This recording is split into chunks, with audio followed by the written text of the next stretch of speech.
आज हम लोग आपकी कक्षा 9 में राष्ट्र कवि मैथिली शरण गुप्त जी द्वारा रचित पंचवटी के पहले पद्यांश का संदर्भ, प्रसंग, व्याख्या, काव्य सौंदर्य और इस पद्यांश पर आधारित आपकी परीक्षा में पूछे जाने वाले संभावित प्रश्नों को हल करना सीखेंगे। लेकिन सबसे पहले हम लोग हमेशा की तरह इस पद्यांश में जितने भी शब्द आए हैं पहले इन सभी शब्दों पर एक नज़र डालेंगे और यदि इनमें से किसी का अर्थ कठिन है तो पहले उसका सरल अर्थ देखेंगे, उसके बाद हम लोग इसकी व्याख्या करेंगे। तो चलिए सबसे पहले हम लोग इस पद्यांश में आए हुए सभी शब्दों का सरल अर्थ देख लेते हैं। चारु, चारु माने सुंदर, चारु माने सुंदर। चंद्र की मतलब चंद्रमा की, चंद्र की मतलब चंद्रमा की। चंचल किरणें, दोनों सरल है, इसको बदलना नहीं है, ठीक है। खेल रही हैं, देखिए खेल रही हैं का मतलब है फैली हुई हैं, क्योंकि देखिए चंद्रमा की किरणें कोई मनुष्य तो है नहीं कि खेलेंगी, तो इसका मतलब है फैली हुई हैं, ठीक है। कहाँ? जल थल में, यानी कि जल और थल में, जल और थल में। स्वच्छ चांदनी, दोनों सरल है, ऐसे ही रहेगा, ठीक है। बिछी हुई है, इन तीनों को भी नहीं बदलना है, सरल है, ऐसे ही रहने दीजिए। आवनी, आवनी का मतलब होता है पृथ्वी या आप कह सकते हैं धरती, पृथ्वी या धरती, जो आपको अच्छा लगे एक व्याख्या में लेकर के व्याख्या कर दीजिए। और सरल है, कोई दिक्कत नहीं है। अंबर तल में, देखिए अंबर तल में का मतलब हो गया आकाश में, ठीक है। इतने पूरे को हम लोग कह लेंगे आकाश में। पुलक मतलब खुशियों को, वैसे पुलक माने रोमांचित भी होता है, यहाँ पर हम लोग कह लेंगे खुशियों को। प्रकट करती है, सरल है, कोई दिक्कत नहीं है।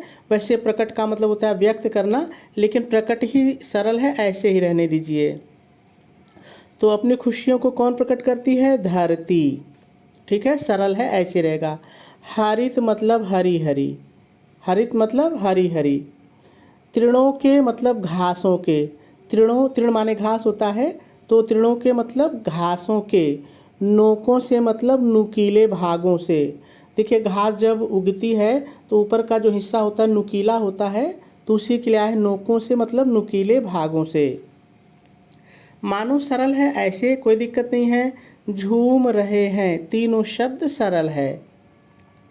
तरु माने वृक्ष या पेड़ पौधे, दोनों होता है, जो आपको अच्छा लगे एक ले सकते हैं। भी सरल है, कोई दिक्कत नहीं है। तरु भी मतलब वृक्ष भी या पेड़ पौधे भी। मंद मतलब धीरे, मंद माने धीरे। पवन का मतलब वायु या हवा, दो में से जो आपको अच्छा लगे ले लीजिए। के झोंकों से, तीनों शब्द सरल है, इसको बदलना नहीं है। तो सभी शब्दों के सरल अर्थ हम लोगों ने देख लिए। अब हम लोगों को इसकी व्याख्या करनी है, लेकिन व्याख्या से पहले हम लोग इसका संदर्भ और प्रसंग लिख लेते हैं, क्योंकि आपकी परीक्षा में संदर्भ और प्रसंग भी लिखने के लिए आता है, ठीक है। तो चलिए सबसे पहले हम लोग संदर्भ लिख लेते हैं। आप संदर्भ हेडिंग डालेंगे, डैश डालेंगे और डैश डाल करके लिखेंगे प्रस्तुत पद्यांश हमारी पाठ्य पुस्तक हिंदी के काव्य खंड में संकलित पंचवटी शीर्षक से उद्धृत है। पूर्ण विराम लगाएंगे और आगे लिखेंगे इसके रचयिता राष्ट्र कवि श्री मैथिली शरण गुप्त जी हैं। पूर्ण विराम लगा देंगे और आपका संदर्भ पूरा हो जाएगा। ध्यान क्या आपको देना है, देखिए जहाँ पर जो चीज़ें मैंने काले रंग से लिखी हैं और सिंगल इन्वर्टेड कामा में लिखी हैं, वैसे ही आप परीक्षा में लिखेंगे, ठीक है। चलिए संदर्भ हो गया, अब प्रसंग लिखते हैं। आप प्रसंग हेडिंग डालेंगे, डैश डालेंगे और डैश डाल करके लिखेंगे प्रस्तुत पद्यांश में कवि श्री मैथिली शरण गुप्त जी ने पंचवटी के प्राकृतिक सौंदर्य का बहुत ही सुंदर वर्णन किया है। पूर्ण विराम लगा देंगे और आपका प्रसंग भी पूरा हो जाएगा। चलिए अब हम लोगों को इस पद्यांश की व्याख्या सीखनी है तो देखिए हम लोग इस पद्यांश की व्याख्या को 2 बार सीखेंगे। तो आप दोनों ही बार की व्याख्या को ज़रूर देखिएगा, क्योंकि दोनों ही बार की व्याख्या में आपको निश्चित रूप से कुछ न कुछ नया सीखने के लिए ज़रूर मिलेगा। ठीक है, तो चलिए सबसे पहले हम लोग विस्तार से इस पद्यांश की व्याख्या को सीखते हैं। तो कवि मैथिली शरण गुप्त जी कहते हैं, चारु चंद्र की चंचल किरणें खेल रही हैं जल थल में। कवि मैथिली शरण गुप्त जी पंचवटी के सौंदर्य का वर्णन करते हुए कहते हैं कि सुंदर चंद्रमा की चंचल किरणें जल और थल में फैली हुई हैं, और पूर्ण विराम लगा देंगे। देखिए बहुत ही सरल है, फिर से एक बार देख लीजिए। सुंदर चंद्रमा की चंचल किरणें जल और थल में फैली हुई हैं, ठीक है, और पूर्ण विराम लगा देंगे। चलिए आगे देखिए। स्वच्छ चांदनी बिछी हुई है अवनी और अंबर तल में। आगे कवि कहते हैं कि चंद्रमा की स्वच्छ चांदनी पृथ्वी और आकाश में बिछी हुई है। बहुत सरल है, फिर से देखिए।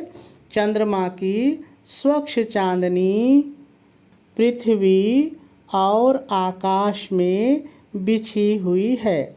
फिर पूर्ण विराम लगाएंगे। चलिए आगे देखिए। पुलक प्रकट करती है धरती हरित तृणों के नोकों से। आगे कवि कहते हैं, धरती हरी घास के नुकीले भागों से अपनी खुशियों को प्रकट कर रही है। फिर से देखिए। धरती, यहाँ से शुरू करिए। धरती हरी घास के नुकीले भागों से अपनी खुशियों को प्रकट कर रही है। और ऐसा लगता है, इतना आपने जोड़ लीजिए। और ऐसा लगता है, क्या लगता है? मानो झूम रहे हैं तरु भी मंद पवन के झोंकों से। और ऐसा लगता है मानो वृक्ष भी धीरे धीरे चलने वाली वायु के झोंकों से खुशियों में झूम रहे हैं। ठीक है, पूर्ण विराम लगा देंगे। देखिए यही इसकी व्याख्या है।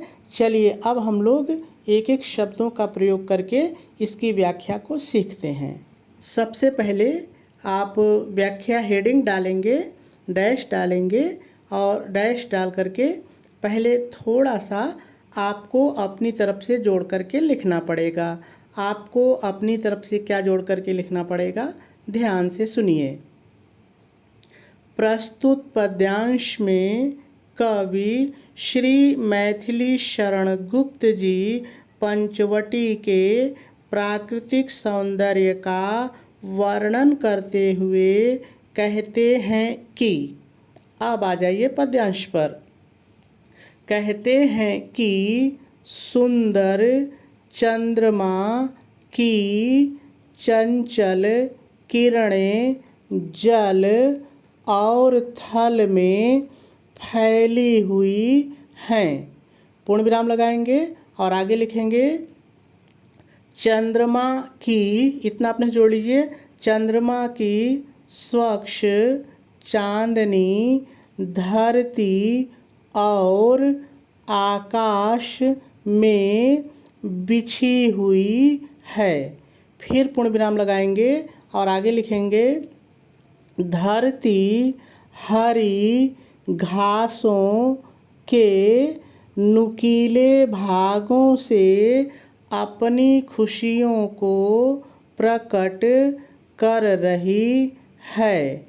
और ऐसा लगता है, इतना आपने जोड़िए, और ऐसा लगता है मानो वृक्ष भी धीरे धीरे चलने वाली वायु के झोंकों से खुशियों में, इसको अपने जोड़िए, खुशियों में झूम रहे हैं। पूर्ण विराम लगा देंगे और आपकी व्याख्या पूरी हो जाएगी। चलिए अब हम लोगों को इस पद्यांश का काव्य सौंदर्य और इस पद्यांश पर आधारित पूछे जाने वाले प्रश्नों को हल करना सीखना है। तो चलिए सबसे पहले हम लोग इसका काव्य सौंदर्य देख लेते हैं। देखिए एक चीज़ आपको ध्यान देना है, चाहे काव्य सौंदर्य कहिए और चाहे काव्यगत सौंदर्य कहिए, एक ही बात है, दोनों में कोई अंतर नहीं है। ठीक है। तो यदि इस पद्यांश में रस की बात की जाए तो इसमें श्रृंगार रस है। ठीक है। भाषा इस पद्यांश की खड़ी बोली है। शैली इसमें वर्णात्मक है। क्यों? क्योंकि देखिए पंचवटी की सुंदरता का वर्णन किया गया है, तो वर्णात्मक शैली है। ठीक है। गुण इस पद्यांश में माधुर्य है। यदि आप इस पद्यांश को पढ़ेंगे तो आपको बहुत ही मधुर लगेगा, तो गुण इसमें माधुर्य है। ठीक है। यदि अलंकार की बात की जाए तो इस पद्यांश में मुख्य रूप से अनुप्रास, उत्प्रेक्षा और मानवीकरण, ये 3 अलंकार हैं। तीनों कहाँ पर हैं? चलिए मैं आपको पद्यांश पर दिखा देता हूँ ताकि आपको कभी भूले नहीं। देखिए यहाँ पर है चारु चंद्र ना, तो यहाँ पे च वर्ण आया है और यहाँ पर भी च वर्ण आया है। तो आपको पता है जहाँ पर कोई एक वर्ण एक से अधिक बार आता है तो वहाँ पे अनुप्रास अलंकार होता है। ठीक है। ऐसे ही आप कहीं और खोज लीजिए, कहीं पर अगर इस तरह से वर्ण की पुनरावृत्ति है तो अनुप्रास अलंकार। ठीक है। दूसरा देखिए यहाँ पर एक शब्द आया है मानो। तो देखिए जहाँ पर किसी पद्यांश में मानो, मनु, जानो, जनु, जनहु ऐसे शब्द आए होते हैं तो वहाँ पर उत्प्रेक्षा अलंकार होता है, तो यहाँ पर उत्प्रेक्षा अलंकार है। ठीक है। चलिए तीसरा है मानवीकरण। देखिए मानवीकरण अलंकार वहाँ पर होता है जहाँ पर कोई चीज़ मनुष्य ना हो, मानव ना हो और उसको मानव की तरह व्यक्त किया जाए। तो देखिए यहाँ पर लिखा है कि किरणें खेल रही हैं।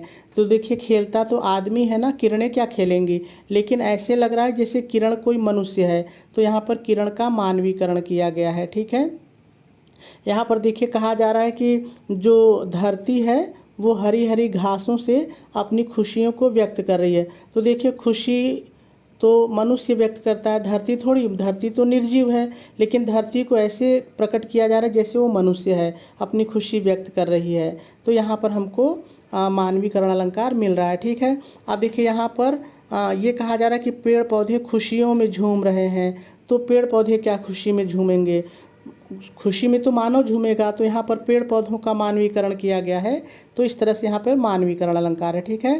तो हम लोगों ने काव्य सौंदर्य देख लिया। चलिए अब इस पद्यांश पर पूछे जाने वाले प्रश्नों को हल करना सीखते हैं। तो चलिए सबसे पहले हम लोग पढ़ लेते हैं कि आपका जो पेपर होगा परीक्षा में उसमें इसकी सूचना कैसे रहेगी, ये प्रश्न पूछा कैसे जाएगा। तो देखिए इसी तरह से पूछा जाएगा, आप मेरे साथ पढ़ लीजिए। उपर्युक्त पद्यांश को पढ़कर निम्नलिखित प्रश्नों के उत्तर दीजिए।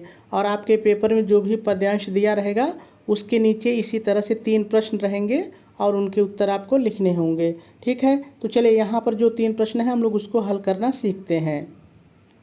तो देखिए सबसे पहले आप क्या करेंगे, प्रश्नोत्तर नंबर डालेंगे। ठीक है। और प्रश्नोत्तर नंबर डालने के बाद आप गैप देंगे, इसको सटाएंगे नहीं, बिल्कुल गैप देंगे और गैप देने के बाद ही आपको उत्तर लिखना है। आपको परीक्षा के कॉपी में प्रश्न नहीं लिखना होता है, आपको सीधे उत्तर लिखना होता है। ठीक है। तो चलिए देखते हैं कि पहला प्रश्न है क्या। पहला प्रश्न पूछ रहा है कि प्रस्तुत पद्यांश का शीर्षक एवं कवि का नाम लिखिए। तो देखिए जब इस तरह के प्रश्न हो तो उसका उत्तर हमको संदर्भ में मिल जाता है। तो आप उत्तर कैसे लिखेंगे, देखिए आप उत्तर डालेंगे, डैश डालेंगे और लिखेंगे प्रस्तुत पद्यांश के शीर्षक का नाम पंचवटी एवं कवि का नाम श्री मैथिली शरण गुप्त है। ठीक है। आपको ध्यान क्या देना है कि इन दोनों चीज़ों को आप अगर हाईलाइट कर देते हैं, काले रंग की पेन से लिख देते हैं तो बहुत अच्छा रहेगा, नहीं तो आप चाहें तो नीले से ही लिखिए, कोई दिक्कत नहीं है।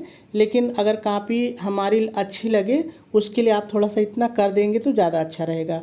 चलिए दूसरे प्रश्न को देखते हैं। देखिए दूसरा प्रश्न आपसे पूछ रहा है प्रस्तुत पद्यांश में कौन सा अलंकार है। तो देखिए मैंने आपको बताया है, आप उत्तर डालेंगे और लिखेंगे प्रस्तुत पद्यांश में अनुप्रास, उत्प्रेक्षा और मानवीकरण अलंकार है। ठीक है, मैंने आपको बताया है। चलिए तीसरे प्रश्न पर चलते हैं। तीसरा प्रश्न आपसे पूछ रहा है रेखांकित अंश की व्याख्या कीजिए। तो चलिए सबसे पहले हम लोग देख लेते हैं कि आखिर रेखांकित अंश है कहाँ पर। देखिए ध्यान दीजिए, यहाँ पर 2 लाइन खींची है ना, तो अगर कहे कि रेखांकित अंश की व्याख्या कीजिए तो आप देखिए कि जहाँ पर लाइन खींची रहे उतने की ही व्याख्या करनी है। जहाँ पर लाइन नहीं खींची है इससे हमको कोई मतलब नहीं है। ठीक है, तो चलिए 2 लाइन है, इसकी व्याख्या क्या होगी मैंने बताया है, वैसे ही लिखा भी है, चलिए देख लीजिए। देखिए सबसे पहले आप क्या करेंगे, उत्तर डालेंगे और हेडिंग डालेंगे रेखांकित अंश की व्याख्या। ठीक है, और डैश डाल करके लिखेंगे प्रस्तुत रेखांकित अंश में। देखिए अब आपको रेखांकित अंश लिखना है, पद्यांश मत लिखिएगा क्योंकि आप रेखांकित अंश की व्याख्या कर रहे हैं। ठीक है, रेखांकित अंश में, प्रस्तुत रेखांकित अंश में कवि मैथिली शरण गुप्त जी कहते हैं कि, इतना आपको अपनी तरफ से जोड़ के लिखना है। लाइन की व्याख्या अब आगे है, देखिए सुंदर चंद्रमा की चंचल किरणें जल और थल में फैली हुई हैं, स्वच्छ चांदनी पृथ्वी और आकाश में बिछी हुई है। और 2 लाइन की व्याख्या पूरी हो जाएगी। ठीक है, पूर्ण विराम लगा देंगे और व्याख्या पूरी हो जाएगी। तो मेरे ख्याल से बात आपको निश्चित रूप से कुछ न कुछ समझ में ज़रूर आई होगी।